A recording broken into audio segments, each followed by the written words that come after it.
Very well said, sir. The prevalence of cancer is quite high in India and it is rapidly increasing around 70 to 90 per lakh. Every year we are seeing annual incidence, I will not say prevalence. Avinash sir, I have one question for you. What is your perspective on the cancer load in Mumbai and the ability of the municipal hospitals to deal with it? Actually, if you see, the cancer is increasing in numbers. If you say it was about, say, 10 years ago in India, it was, say, 8 lakhs. Now it is, say, 1.2 new cases coming up. That means it is increasing, no doubt about that. But in Mumbai, we always get two types of cases. People who are staying in Mumbai and people coming from outside. And the outside load is tremendous. Now in municipal hospitals, if you see, their hands are studded with many other things. From, say, dengue to lepto to even any other benign diseases. But still, a department like, say, general surgery or our GI surgery, many other departments, so most 30% of patients will have cancers. And what Dr. Rajan said is absolutely true.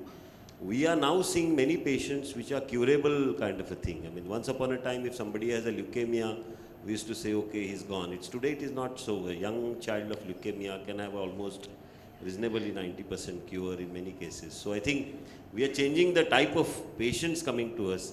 So even public hospitals also are changing towards, and as I said, 30% of our load is cancer load. Yes. And that is what municipal hospitals cope up. Mr. Bhavdeep Singh, as a private sector hospital and a healthcare provider, do you think the private sector has yet to build capacity? Is it up to this increased incidence or the number of cases that? It's on multiple healthcare fronts. You heard Dr. Narayani mention a few minutes ago about the fact that for quite some time, for many years, the only thing we talked about was cardiac. And the challenge 100 per 100,000. And in rural India, it's about 45 per 100,000. We're not missing anything.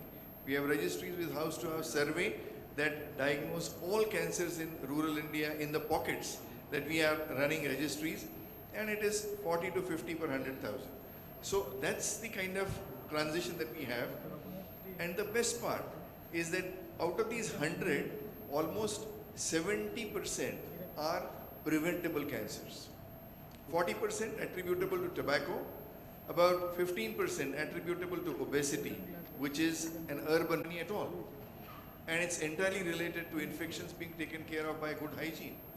And in our the pockets in rural India where hygiene is not appropriate, say for example Barshi, the number still stands at 30 per 100,000.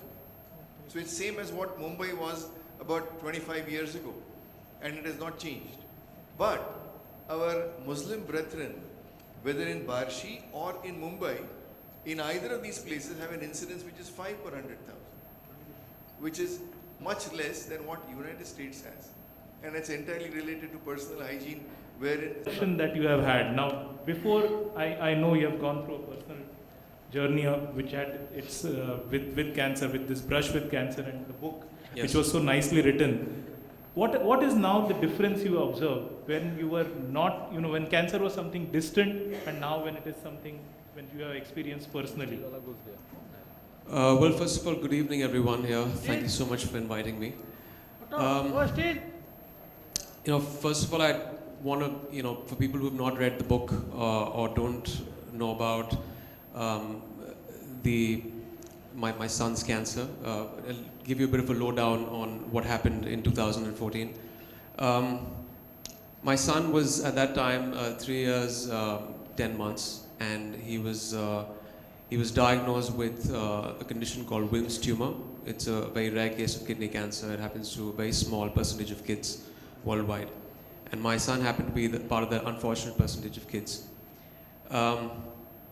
This discovery of this cancer, the first very bizarre symptoms were over a very usual brunch at a 5-star restaurant in Mumbai when we had come back from a New Year trip in January. And there was no accompanying fever, there was no vomiting, there was no discomfort that my son had. He was extremely ill. He's a very, very positive, very, very energetic kid. And that day he happened to pass blood in his urine. And we as parents obviously freaked out. We took him to the nearest hospital. That's where we all get treated. That's in Khar, Hinduja. And his pediatrician, Dr. Ajit, there did the tests. And we found a 9 centimeter tumor that was growing on top of his left kidney. And, for any parent, and I speak for ourselves, for me and my wife, when we heard the news, it's like the ground beneath our feet had been ripped off. Cancer, the perception of cancer for a layperson like me, and I consider myself as a layperson because with education, with even staying in Mumbai, you've heard of people get cancer, but you don't actually go to the depths of it unless you have someone close to you diagnosed with the disease. My perception of cancer was this monster that is going to take my son's life. Because of a lot of things, maybe the way it's been projected in the media, maybe just the general vibe of what cancer has done worldwide. It has overtaken heart disease over the past decade. It's very prevalent in our country, in rural and because of urbanization in most of the places. And you're constantly hearing about deaths related to cancer. And that was my, prime fear at that point of time, that this is going to take my son's life. The perception changed when I started informing myself, when I started reading up a lot about cancer and demystifying a lot of things about this dreaded disease. I realized that 70 to almost 95%, in my son's case, the prognosis is extremely good. Wilms tumor has one of the best prognosis as far as cancer goes. It's highly treatable, and that was very heartening for me to know. But there was a revelation that happened over the course of 2 months after reading. So I had an agonizing 2 months.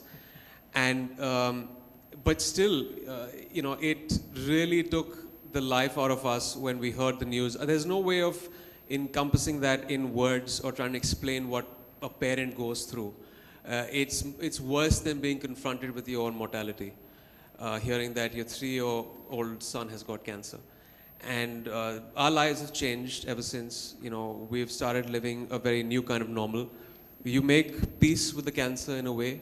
It's this factor in the house. It's there in conversations that wasn't there. You can't wish it away.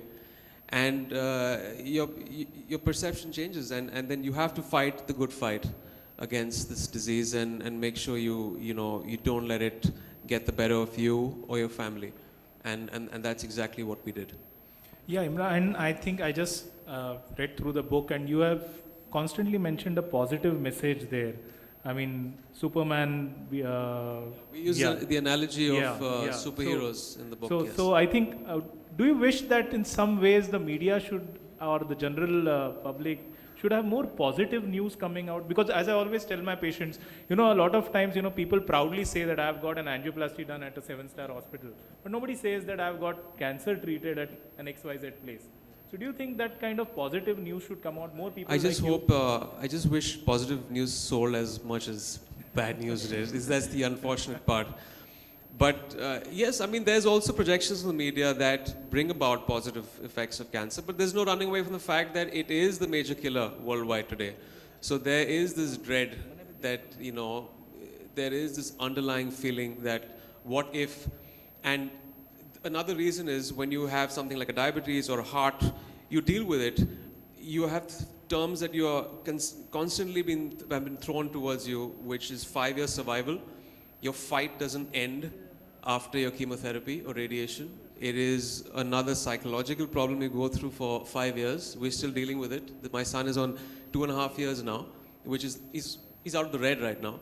But there are a lot of factors with cancer that actually add up the fear syndrome that we all have when we hear about cancer. So Manoj, I think that's a message that probably I think we should carry, that media needs some good news as well as bad news. Media doesn't look at news as good news or bad news. Media looks at news as news. So it's a very subjective thing. One day, I would hope that we have some of these physicians here today, because this is a great forum as well, right? We've been here all day discussing on about what a family goes through when a person in the family is diagnosed with cancer. So what do you think is this impact on the life of a family once a cancer is diagnosed? As regards the cost, as regards the anxiety, what and how does the healthcare worker, sort of reduce this? What would you like to see the healthcare worker doing to reduce this? Well, first of all, I'd like to speak personally about our experience and the psychological impact of our son being diagnosed with this cancer. First and foremost, as parents, you go through a variety of emotions, ranging from anger, guilt, sadness. Guilt because, at that age, you're making most of the choices for your kid, and you feel that maybe it's something that you did wrong. Maybe you fed the kid something wrong. There was something wrong with the nutrition, and that has a very, very deep psychological impact. That had a deep impact on us. When we heard the news, obviously it was the worst part, and post that, every day was like a new hurdle. There was post that the surgery, which we had, which was the 4 longest hours of our lives, having the tumor removed, and we lost the kidney also, because that's generally how you deal with a case where it is 9 centimeters. And post that, there was the pathology report coming in, which took us, which took 5 to 7 days, which is again the 5 longest days of my life, because then, there's the favorable histology, there's the staging, which was all very new to us. Thankfully, he was on a second stage, which made the treatment and the prognosis much better. Post that, we flew our son to Canada, to Toronto, to Sick Kids. It's one of the top pediatric hospitals. And there was one of the main reasons that we did this is because we were trying to attend, apart from the physical aspect and the medical intervention, there's a psychological impact that all this has on us as a family unit and on our son. And we didn't want him to change in any way. That emotionally scars a kid. It definitely has emotionally scarred us. Kids can't talk about it.